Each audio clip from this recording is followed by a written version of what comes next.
चुनाव को लेकर दिल्ली में सरगर्मियां तेज हैं। अब से कुछ ही देर बाद बीजेपी उत्तराखंड, गोवा और पंजाब के लिए पहली लिस्ट जारी करेगी।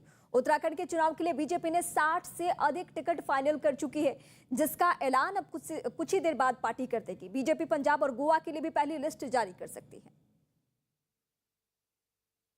तो बीजेपी की आज लिस्ट आने वाली है। संभावित चेहरे कौन से होंगे उसके बारे में हम आपको अपडेट भी कर रहे हैं। इस वक्त वो कौन कौन से राज्य हैं ये हम आपको बताते हैं। उत्तराखंड, गोवा और इसके अलावा उत्तर प्रदेश।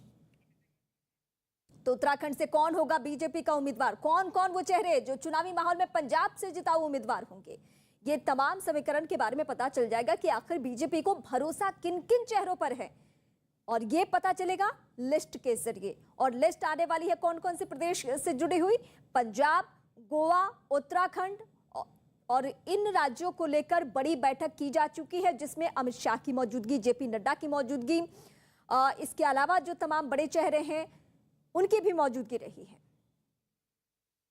तो उत्तर प्रदेश में बीजेपी के 49 उम्मीदवारों के नाम सामने आ चुके हैं। सूत्रों के हवाले से मिली जानकारी के मुताबिक हाथरस से अंजुला माहौर, सिकंदरा राउ से वीरेंद्र राणा, सादाबाद से रामवीर उपाध्याय को बीजेपी ने टिकट दिया है। वहीं एटा से विपिन वर्मा डेविड और मैनपुरी से ठाकुर जयवीर सिंह को दिया गया है टिकट। महोबा से राकेश गोस्वामी और हमीरपुर से बाबूराम निषाद को टिकट मिला है। पहली लिस्ट में बीजेपी ने जिन 107 उम्मीदवारों के नाम का ऐलान किया था उनमें 44 ओबीसी, 19 एससी और 10 महिलाओं को टिकट दिया गया है, उन्हें उम्मीदवार बनाया गया है, जबकि 21 नए चेहरों को मौका मिला है। और इस वक्त की सबसे बड़ी जानकारी, बीजेपी की लिस्ट सामने आ चुकी है। संभावित चेहरे कौन कौन से होंगे उत्तर प्रदेश के लिहाज से वो हम आपको बता रहे हैं, और 20 नए चेहरों को मौका मिला है। महिलाओं की भी भागीदारी बढ़ाई गई है। महिलाएं कितनी हैं? 10 ऐसी महिलाएं हैं जिन्हें उम्मीदवार बनाया गया है, 19 एससी है और ओबीसी चेहरे जो हैं वो 44 चेहरे ओबीसी के क्यों हैं ये आपको मालूम है, क्योंकि अभी पूरा माहौल बना हुआ है पिछड़ों की राजनीति को लेकर, ओबीसी को लेकर, और यही वजह है कि इन लोगों को ज्यादा वैल्यू दिया गया है। जो उम्मीदवार हैं उनमें सबसे ज्यादा ओबीसी के चेहरे हैं। और इस वक्त अमित पांडे हमारे साथ जुड़े हैं। अमित पांडे, हम एक संभावित लिस्ट अपने दर्शकों को बता रहे हैं जिसमें महिलाओं की भी भागीदारी, जिसमें नए चेहरों की भी भागीदारी, लेकिन सबसे ज्यादा जो वैल्यू मिला है ओबीसी कैंडिडेट को मिला है। और जी बिल्कुल, जो पूरे सामाजिक समीकरण है उनको ध्यान में रखते हुए ये पूरी की पूरी लिस्ट है। और क्योंकि इस बार जो चुनाव है, चुनाव में जो कास्ट इक्वेशन है बहुत ही महत्वपूर्ण रोल अदा करेगा और महिलाओं के भी प्रतिनिधित्व को इसमें देखने को मिला है। तो तमाम जो इतने दिन से प्रत्याशियों के चयन की जो प्रक्रिया चल रही थी, फीडबैक का आधार था, उसके आधार पर पूरी रिपोर्ट तैयार की गई, सर्वे हुआ और उसके बाद ये पूरा खाका सामने आया। तो पार्टी अपनी ओर से एक चेहरा, एक मैसेज देने की कोशिश कर रही कि अगर ये हमारी चुनाव की लिस्ट है, इसमें सारी दलों का प्रतिनिधित्व है और जो जिताऊ उम्मीदवार हैं हमने उन्हीं को मौका दिया है। जी रीमा, बिल्कुल। इस बीच हम लिस्ट पे इस पे भी फोकस करेंगे कि सिर्फ उत्तर प्रदेश नहीं बल्कि गोवा, पंजाब, उत्तराखंड, इन राज्यों को लेकर भी लिस्ट आ सकती है और इसको लेकर क्या क्या स्ट्रैटेजी रही है। हमने पंजाब में ये नई बात देखी है कि पंजाब में अपने सहयोगी दलों को यानी कैप्टन को ज्यादा। और इस बीच बड़ी खबर प्रमोद गुप्ता की तस्वीरें इस वक्त हम आपको टीवी स्क्रीन पर दिखा रहे हैं। अभी हमसे कुछ ही देर पहले बातचीत भी कर रहे थे और जो मैं आपको बता भी रही थी कि इसी प्रक्रिया में लगे हुए हैं।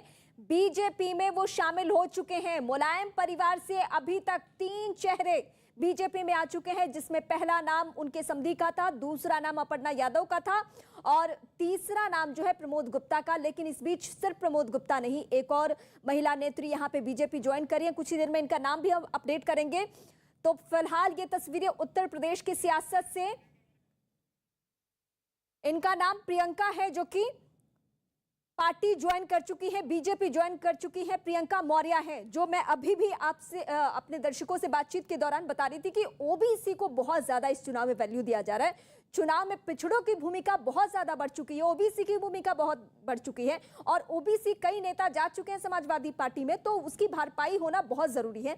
फिलहाल ये चेहरा जो है प्रियंका मौर्य का है और इसके अलावा मुलायम परिवार से आते हैं, मुलायम के रिश्तेदार हैं प्रमोद गुप्ता, जो कि पार्टी ज्वाइन कर चुके हैं। इसके अलावा एक एक चेहरा हम आपको बता भी रहे हैं। नाम के अलावा प्रियंका मौर्य बीजेपी में शामिल हो चुकी हैं, ये उनकी तस्वीरें हम आपको दिखा रहे हैं। तो मुलायम परिवार में पार्टी नहीं बल्कि परिवार में भी सेंधमारी हो चुकी है। और जो प्रमोद गुप्ता के आरोप थे वो ये आरोप थे कि नेताजी की चल नहीं रही है चुनाव में। सर्वे सर्वा इस वक्त अखिलेश यादव हैं, वन मैन डिसीजन हो रहा है वहां पे, यानी नेताजी अगर हस्तक्षेप करना चाहे, किसी को मना के रखना चाहे तो ये संभव नहीं है, ये आरोप। हालांकि जब हमने ये सवाल उनसे पूछा कि कौन सी वो शर्त है, कहां बीजेपी आपकी बातें मान रही है, उनका कहना बिना शर्त हम जा रहे हैं, हमको अभी समाजवादी पार्टी में नहीं रहना है, हमें समाजवादी पार्टी में घुटन महसूस हो रहा है। और अब मंच की तस्वीर में दिखा दूं, सिर्फ एक मुलायम सिंह के करीबी नहीं, रिश्तेदार नहीं, बल्कि इसके अलावा भी कई ये चेहरे चुनावी माहौल में बीजेपी का दामन थाम रहे हैं। एक एक करके उन चेहरों के बारे में हम बता रहे हैं आपको। प्रियंका मौर्य एक महिला नेत्री है जो कि यहाँ पे बैठी हुई है मंच पे, उनकी तस्वीरें हम दिखा रहे हैं। और इस वक्त सबसे बड़ी तस्वीर एक बार फिर से, क्योंकि पार्टियों में दल बदल का ये खेल शुरू है और इसी दल बदल के खेल में मुलायम परिवार से मुलायम के रिश्तेदार, तीसरे ये रिश्तेदार हैं जो कि बीजेपी में ज्वाइन कर चुके हैं। इस वक्त तस्वीरें हम दिखा रहे हैं आपको और तीसरा झटका आप ये कह सकते हैं। लेकिन इस वक्त मंच पे सिर्फ और सिर्फ एक नेता नहीं बल्कि कई नेता हैं और इसमें प्रमुख चेहरा है प्रमोद गुप्ता का, क्योंकि वो करीबी माने जा रहे हैं मुलायम सिंह यादव के। हालांकि उन्होंने इस बात को लेकर कहा कि मेरी बातचीत नेताजी से नहीं हुई है कि मैं बीजेपी में जा रहा हूं, लेकिन नाराजगी मेरी इतनी ज्यादा है कि अगर नेताजी कहते भी हैं तो मैं नहीं रुकूंगा। ये इनका आरोप है, कहना है कि पहली बार नेताजी ने विधायक बनने का मौका दिया, मैं जिंदगी भर आभारी रहूंगा लेकिन रुकूंगा नहीं। हालांकि अब प्रियंका मौर्य पे मैं फोकस करूं जरा, ये वो चेहरा है जो कांग्रेस पार्टी की पोस्टर में दिखने वाली, लड़की हूं, लड़ सकती हूं, लेकिन ये कांग्रेस पार्टी में भी बड़ी सेंधमारी बीजेपी ने। सावन तक एक जनता में अच्छी छवि वाले मुख्यमंत्री ये भारतीय जनता पार्टी ने गोवा में लगातार दिए हैं। किंतु जहां एक और भारतीय जनता पार्टी गोवा के विकास के लिए संघर्ष कर रही है, वही अन्य दल ये केवल भारतीय जनता पार्टी के साथ संघर्ष कर रहे हैं। और अगर इन दलों का इतिहास हम देखें, कांग्रेस पार्टी जिसने कई सालों तक गोवा पर राज किया, आज भी उनका जो 2007 से 2012 का शासन